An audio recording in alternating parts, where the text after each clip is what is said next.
I'll be honest with you, I'm not entirely sure that this video is like any good at all. Like honestly, it could be shit. I'm not sure yet. Okay, hi, hello, take a seat anywhere you'd like. Welcome. So truthfully, being 100% honest, I am actually Maddie from the future. Technically kind of like editing Maddie, a little bit. Whatever you want to call her. I filmed this video exactly 3 times, and individually, every single one was trash.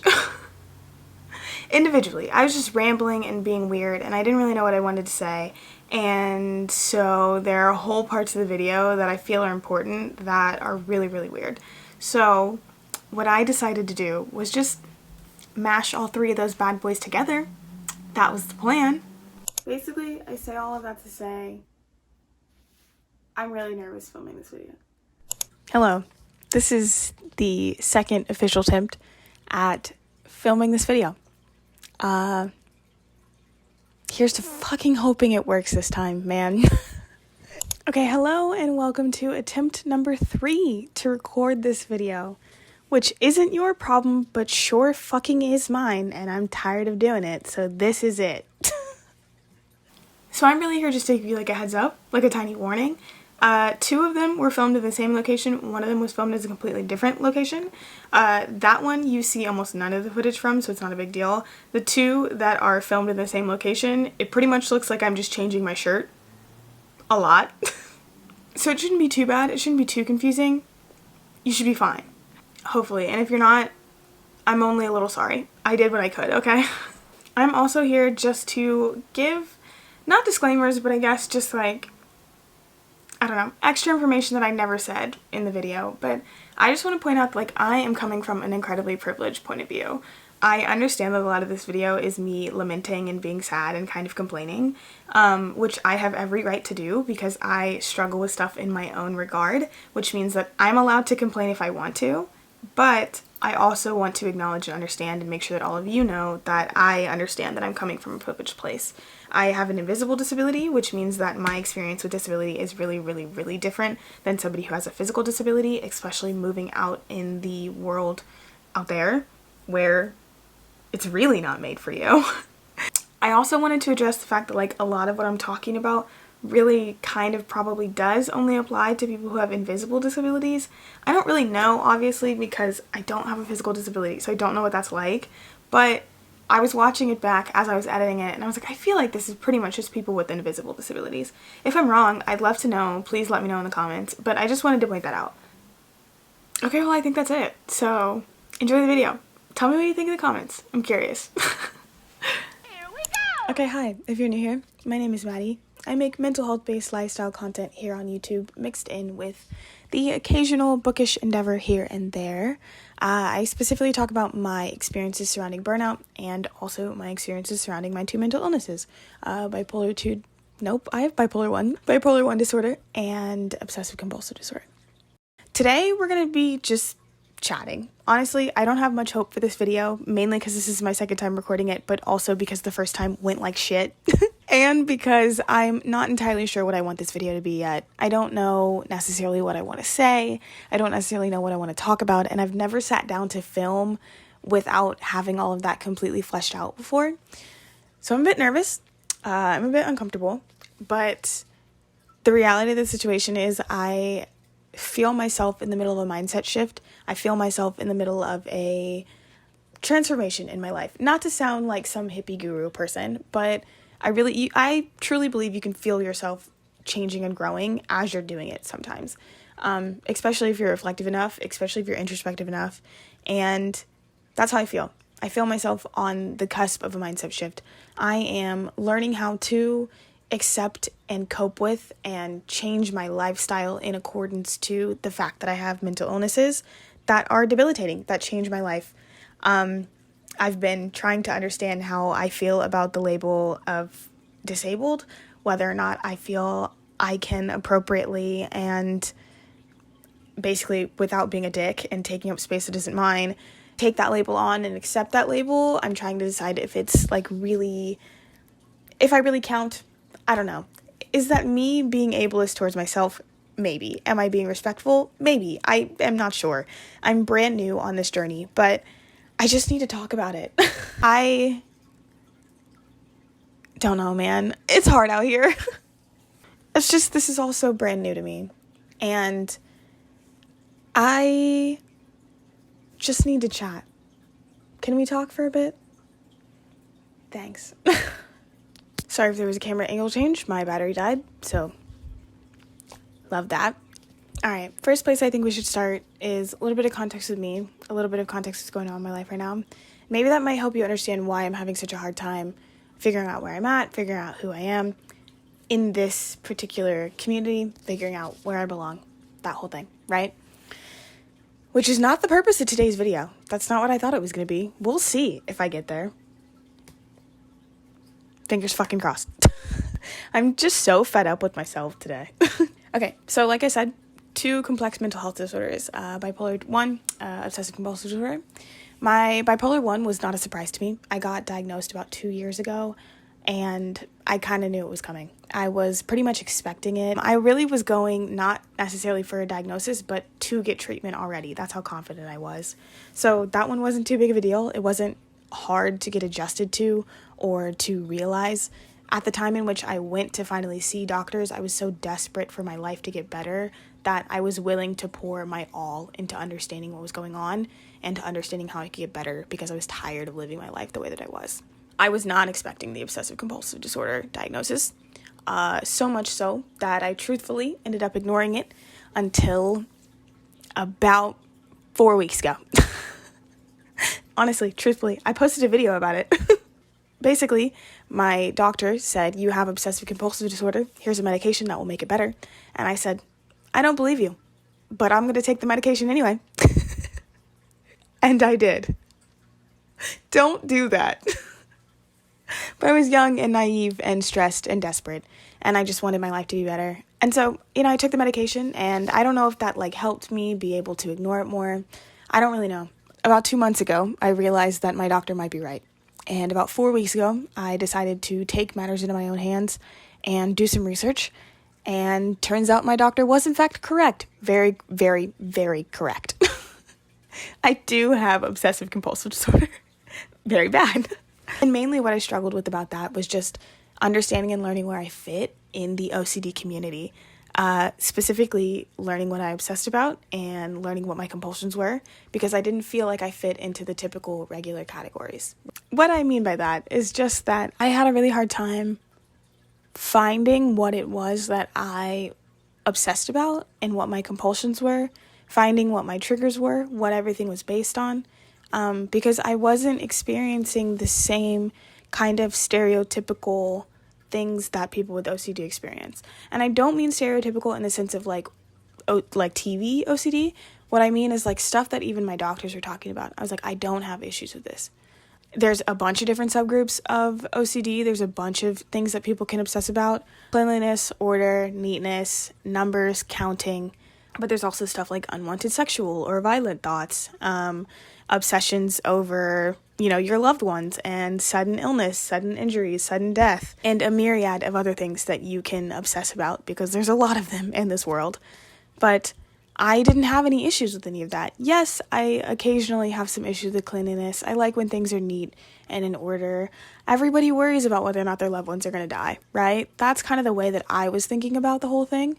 So I felt like I was taking up a space that wasn't mine. I felt like I was holding a label that wasn't mine. That's a reoccurring theme. We'll talk about that here in a minute. But I mainly just didn't want to occupy something that wasn't mine. I didn't want to belittle other people's problems with this real, genuine, debilitating illness by complaining about me being upset that things are dirty every once in a while. That's how I was thinking about it. That's how I was picturing it. What I do have, though, and what I did realize exists, and I didn't know, is morality OCD. You can, in fact, obsess about whether or not you are a good person, and whether or not you deserve good things in life because you're a good person. You can do that. If you didn't know that you can do that, you can do that. That's me. That's what I obsess over.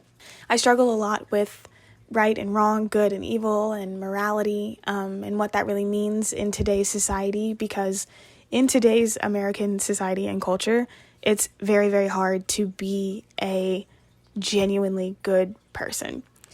And on a global scale is really more what I mean, because the society that we live in was created historically to oppress a lot of people. The institutions that are active, very active in our country, have a history and were founded on the understanding that it would benefit from the oppression of other people. We have not dismantled those institutions. We have not dismantled those society and those societal expectations. So that means that every time we sit and do nothing, we are actually causing a lot of harm to somebody else, somewhere else. And I have a hard time accepting that. I have a hard time accepting that that's not really my fault. And I know a whole lot about it because my undergrad degree is in ethnic studies and cultural studies, specifically studying Black people in America. Was that a good decision for somebody with obsessive compulsive disorder?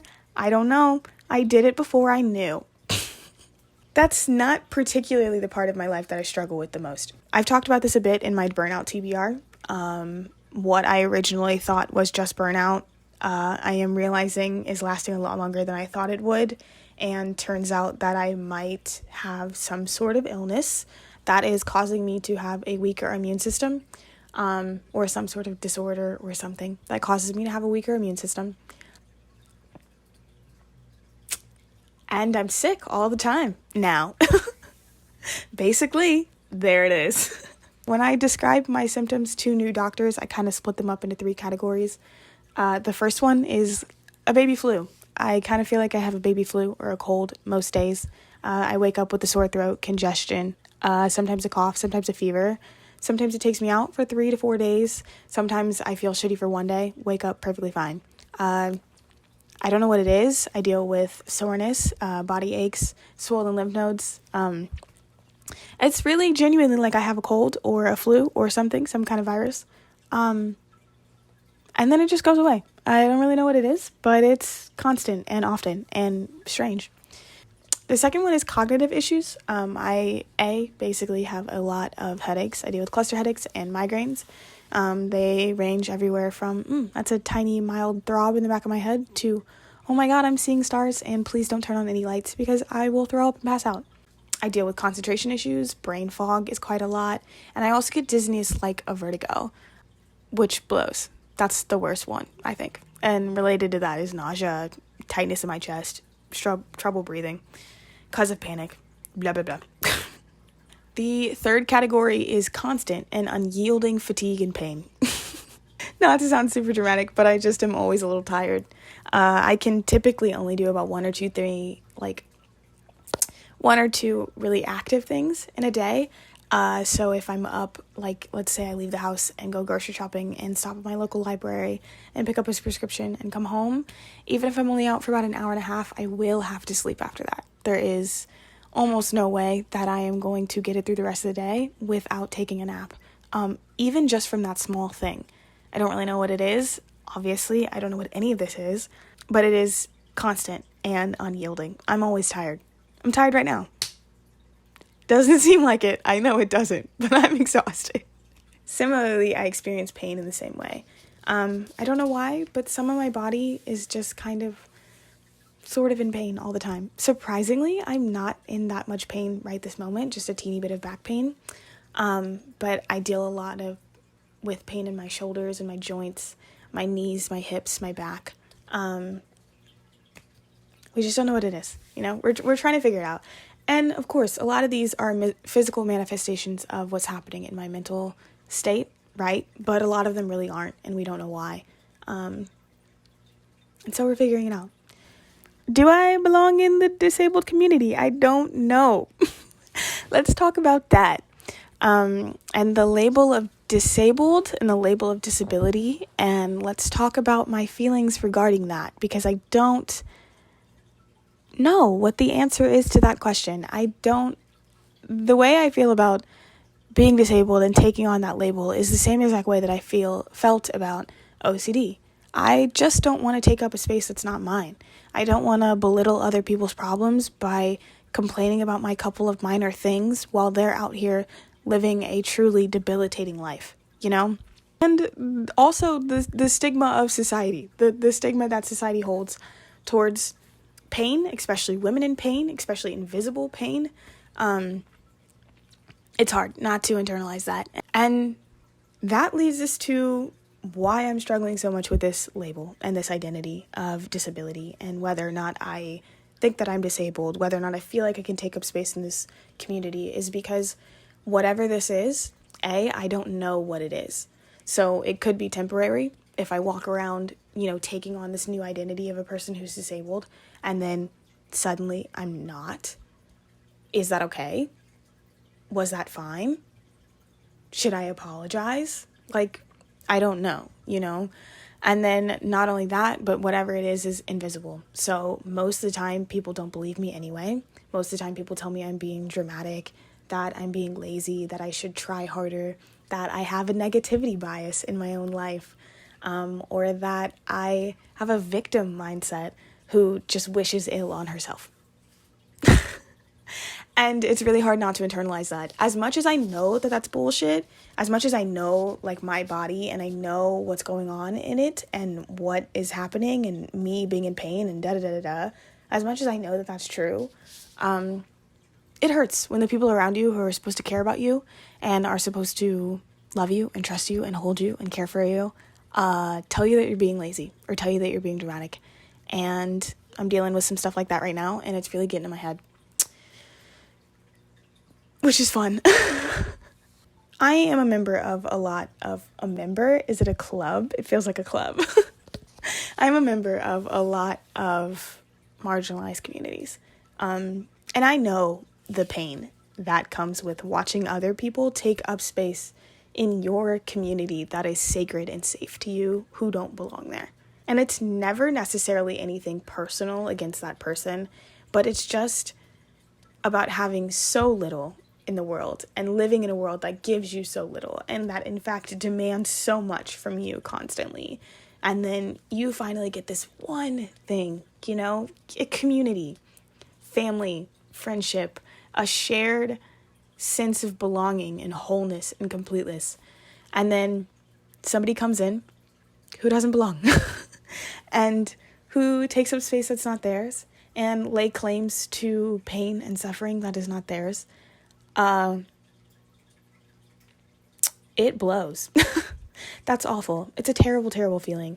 And I, while simultaneously am craving some sort of community and people to help me understand what's going on and to relate to, I don't want to take anything away from them that they might really need and hold sacred.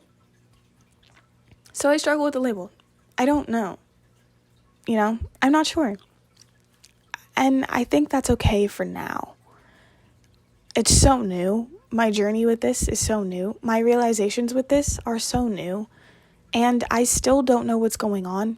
I want to be good about it. I want to handle this in the right way with the most respect and empathy and kindness that I can, because that's what everyone deserves. So I'm struggling. And so while I'm struggling and while my brain is screaming for answers, I'm just going to let this sit for now. This is something that will come with time. I think that I'll understand better as I understand my illness and myself better. Working on giving myself grace. Okay, so now that we have some context about where I am in my life right now, let's get to what I wanted to complain about, because that's really what I wanted to do, was complain. No, I kid. I'm not really complaining. More like lamenting and shouting into the void to see if anybody else feels the same way. I want to talk about the exhausting nature of healing in and of itself and of recovering in and of itself, even if you don't know if you're going to recover. Maybe especially if you don't know if you're going to recover fully and ever be back to the full person that you used to be. And how hard and exhausting showing up every day and dedicating a lot of your time to taking care of yourself, how exhausting that really can be. You sometimes have to put your all into your health, and that's like all you can do is just focus on taking care of yourself, keep your head afloat, and the actual exhaustion from having to do that all the time, every day. You know, when waking up in the morning never gets easier, when pulling yourself out of bed never gets easier, when making meals never gets easier, keeping your house clean, it's spending time with family, being around other people. When none of that ever gets easier, those actual actions themselves become so exhausting. They become so hard to keep doing over and over and over, especially when you're staring down like the blankness that is the future in front of you. Like this amount of time, you know, and this like experience, the life that you're living right now, how hard it is to just exist and be a person, like how difficult that is. You don't know how long that's going to last. And in your head, because it's your current moment, it feels like it's going to be your forever. And for a lot of people, they know it's going to be their forever. There is no changing their body, who they are, how their body is, what their health is like. They know that it's a lifelong thing they're going to have to live with. And so when you're staring that fact in the face, knowing that you're putting so much of your energy and your time and your spoons into those very basic tasks, it feels impossible to think that that's going to be your future forever, that every day moving forward is going to be like this. And of course there's fluctuations, you know, some days are easier than others, obviously. Some days you have a bit more energy, some more spoons, some days you have absolutely none at all. So I know those things are true, right? Not every day will be a hard day, but I think it's safe to say most days will be a hard day, you know?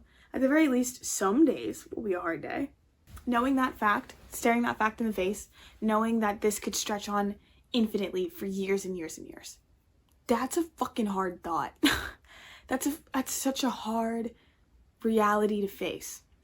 And that alone can be so exhausting. Knowing that fact, knowing that this is your reality, knowing that this is your world, that this is who you are, that this is what your life will be for an infinite number of years stretching in front of you, that alone brings its own type of exhaustion. It's not the obstacles of my health itself that's unbearable. Yes, it sucks ass, right? Not knowing if I'm going to be too sick to, you know, even do things like make dinner for my husband and I, or do, you know, a little bit of work around the house, or go out and pick up groceries, or go out and spend time outside, see my friends. When you wake up in a body every day where you're not really sure if that's going to be the case, God, that blows. That's hard. But that isn't what makes it unbearable. You know, that's not what makes this entire experience unbearable. It's all of the obstacles around the fact that I have a body that doesn't work in society's allotted understanding of how a body should work. You know, in like the normal accepted way, my body doesn't do what it's supposed to, which means that the world is not built for me. In fact, it is actively built against me to keep me and people like me hidden and away and quiet and silent and suffering. It's just the way like American culture is. It's just the way like we hustle culture, pull yourself up by your bootstraps kind of thing, but then also ableism and all of the other oppressive systems we have in place, and just the oppressive and discriminatory nature of our society and history and understanding and constitution. Like all of it is made to make sure that I can't live a good, healthy, happy life because of the body that I have and the brain that I have and the way that it works. That's what makes this whole thing hard. That's what makes everything difficult. It would be one thing if I could wake up every day and just focus on keeping myself healthy and not having to worry about anything else. That would be one thing. But that's not actually how this works at all.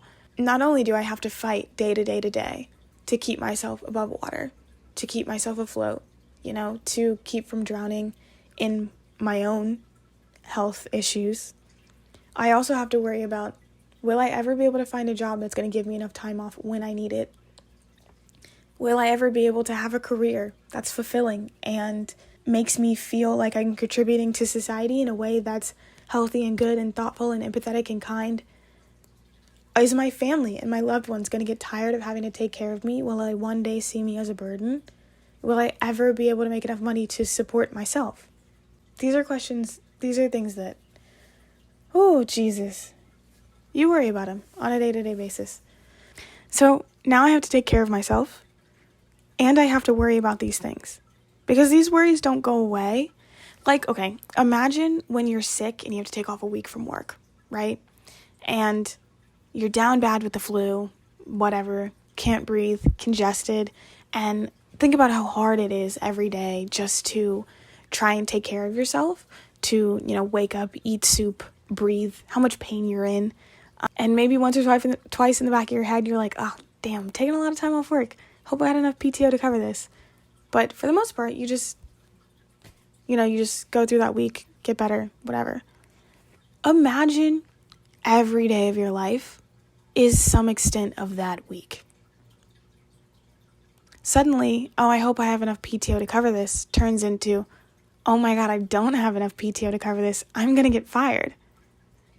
Turns into, oh my God, here's another month of me not being able to work, I can't pay my bills. Turns into, oh my God, I can't get out of bed in the morning. All of these, they snowball, they get worse, And that's what makes it hard. That's what makes it difficult. That's what makes this unbearable.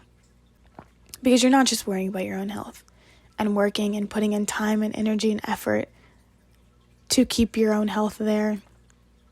You're also worrying about how you're going to continue to fight against every obstacle that society has put in your way to stay an active and meaningful part of your community and your surroundings. To stay human. There's an inherent sort of motivation involved in healing, right? Like, it's your own body and you only have one option, and that option is to be here and to live. And so that alone kind of spurs you and motivates you, for the most part, to keep doing the things that keep you healthy, keep doing the things that keep you here. But the obstacles that society puts in the way kind of just squashes all of that motivation. Who cares if you're healing if you don't have a home to live in? Who cares if you're healing if you can't hold down a job? Who cares if you're healing if you only ever can stay in your home? Because the world around you doesn't have the proper accommodations for you to be able to get around. Who cares? Who cares? That's hard. That's hard. And on top of all of that, the only person that's going to find that and I'm going to do it anyway type of mentality, the only one who's going to be able to do that for me is me. I'm the only person that can continue to motivate myself, that can keep me going, that can find and hold on to that desire and that will to care anymore. Me, I have to, is the thing. That's the thing. I have to care. I have to want better for myself. I have to want more for myself. I have to want more than just wallowing in my bed in my own depression because my life is hard. No one else can give that to me. No one else can provide me with that.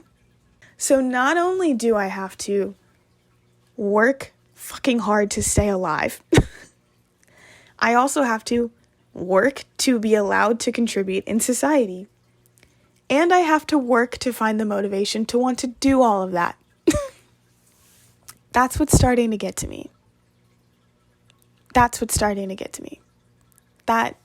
never-ending, unyielding, exhausting nature of healing and everything around it.